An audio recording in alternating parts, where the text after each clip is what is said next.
Hi, Here he is. hello. Morning. You all right?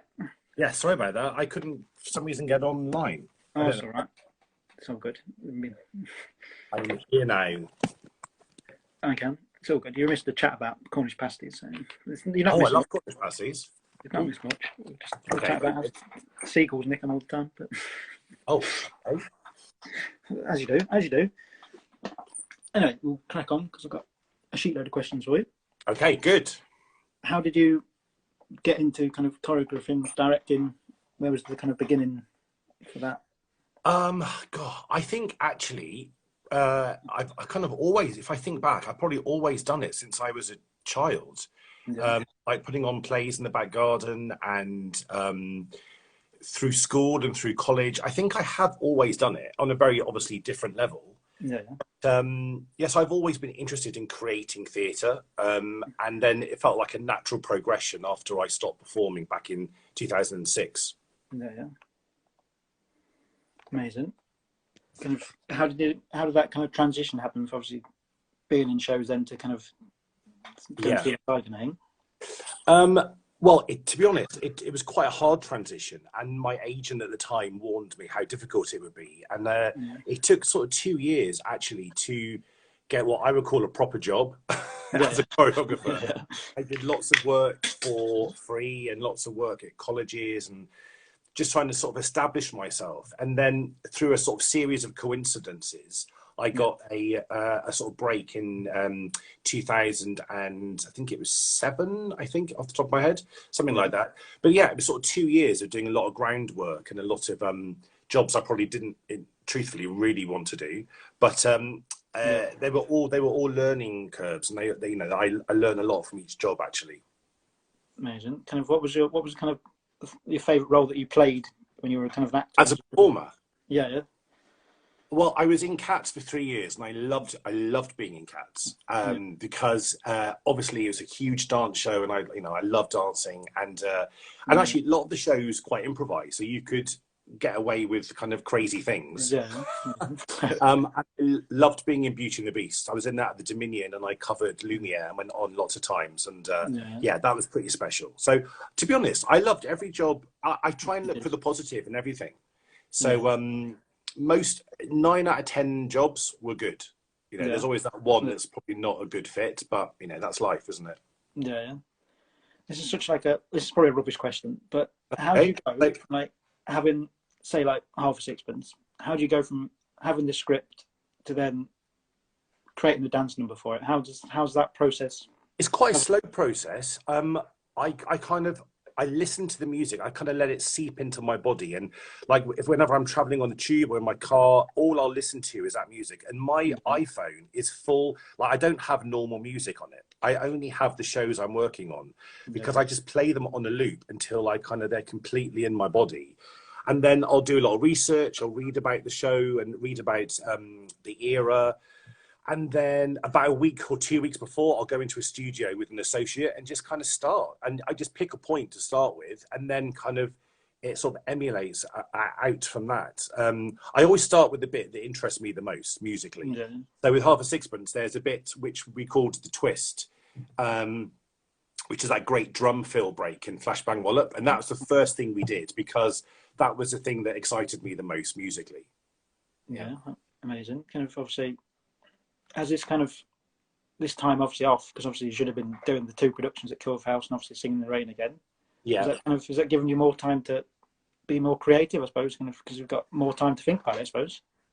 To be honest, Mark, so I think when all this happened, I kind of parked all my work, and I thought, because Yeah, if I sit there thinking of yeah, what I could be doing and what could be happening, I think I would have reached quite a sort of dark place. So I decided yeah, to just not think about work, and I spent sort of 3 months in the garden, yeah, uh, walking with the dog, really thinking about other things in life. And only recently, I drove back to London, in Somerset now, yeah, to get all my scripts. In fact, they're all behind me.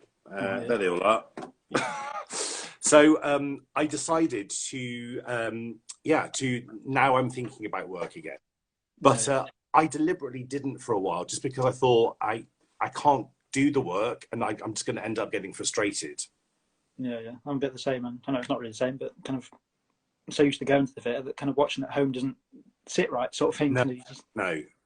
But I've just put this show together in Somerset called One Enchanted Evening. So Yeah, I'm now being creative, and it you feels kind of lovely to kind of do what what I've done all my life. So that's wonderful.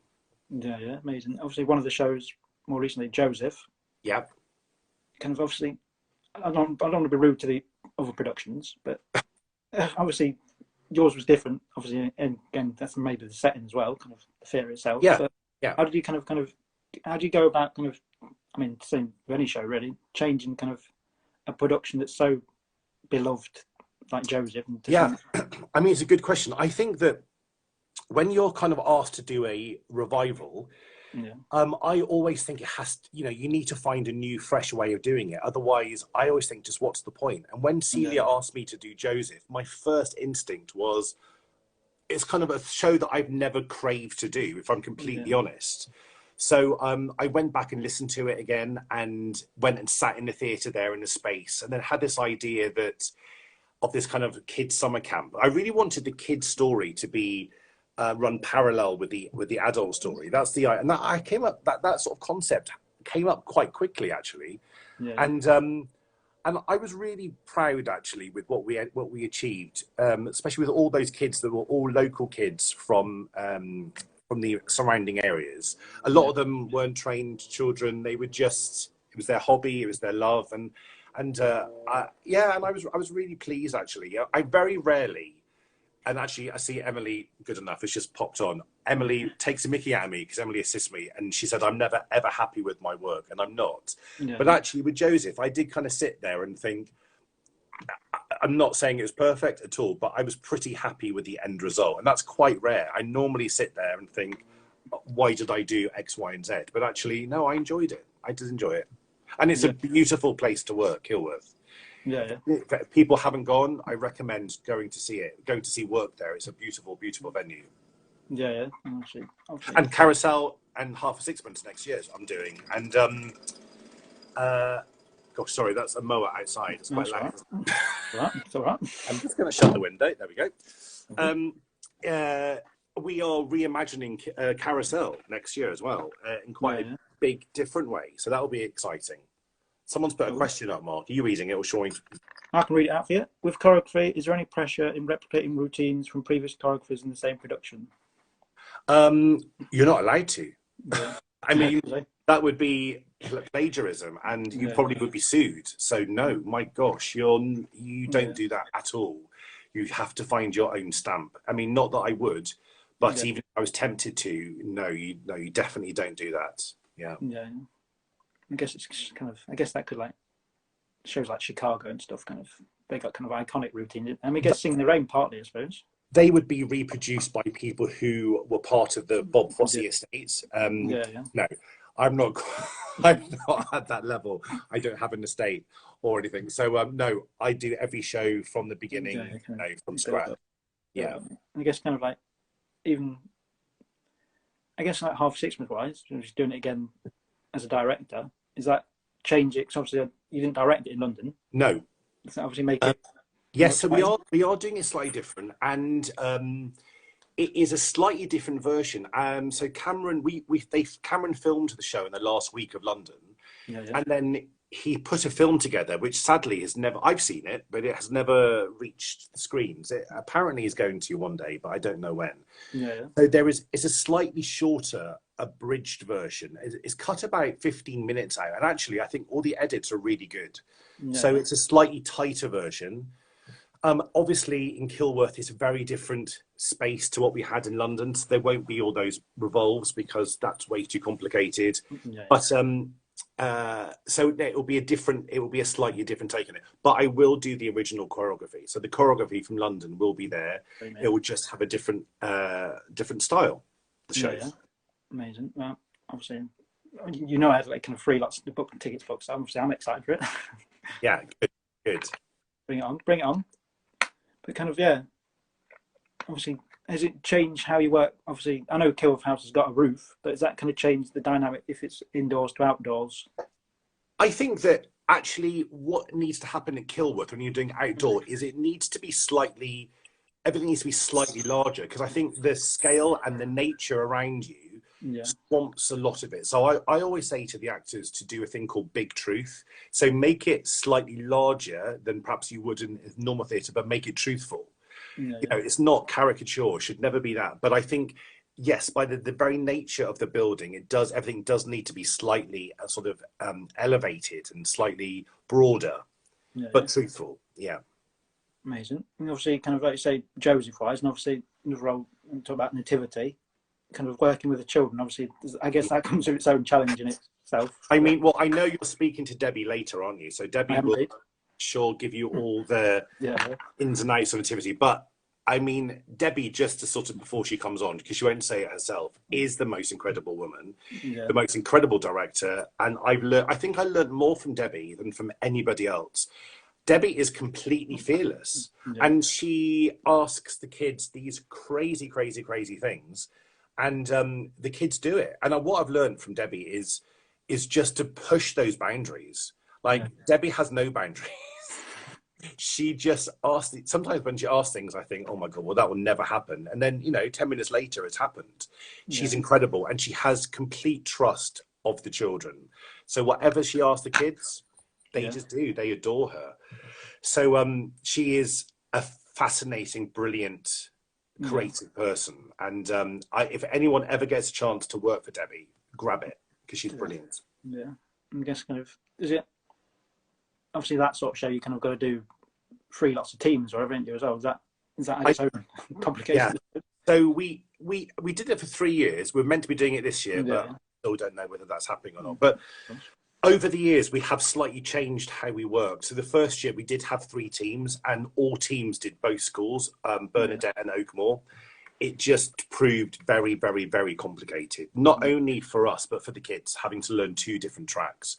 So then the second year and last year, we had the Bernadette kids who toured with the show, and then the Oakmore kids came from the local venues, and that worked much better, actually. But it is, Nativity is like a massive mathematical puzzle. Just because of the scale of it, and because also Debbie wants it, and quite rightly, should look very free-wielding. It shouldn't look too formulaic. So I think the minute it looks too perfect, Debbie is always the first person to say, mess it up a bit.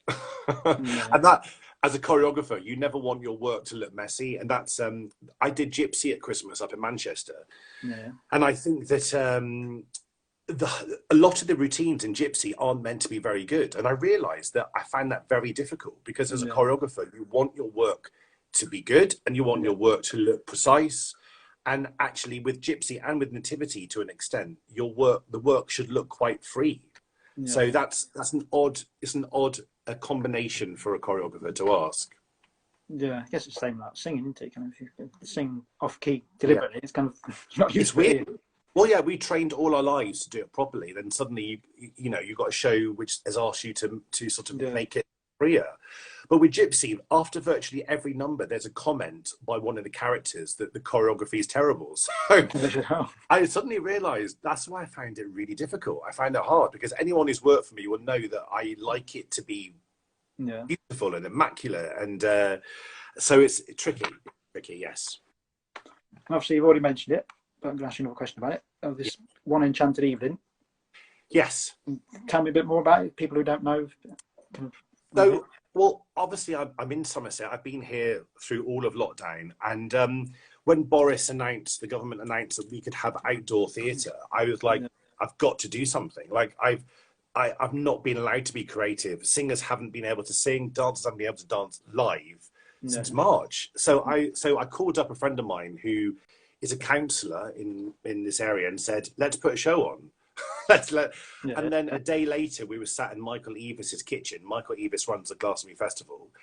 Day after that, I spoke to Cameron, because Cameron lives in Somerset. And with a combination of both of them and a lot of luck, we ended up putting the show together. It's going to be at Glastonbury Abbey, which anyone who doesn't know is this sort of outdoor, the ruins, the Abbey ruins, absolutely beautiful.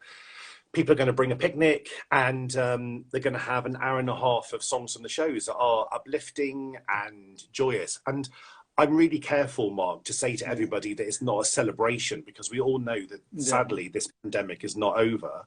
But what it is an evening of respite for people, and an evening to be with your family and friends and partner, whoever you want, you know, and socially distance, but share in that experience together, you know, that community feel.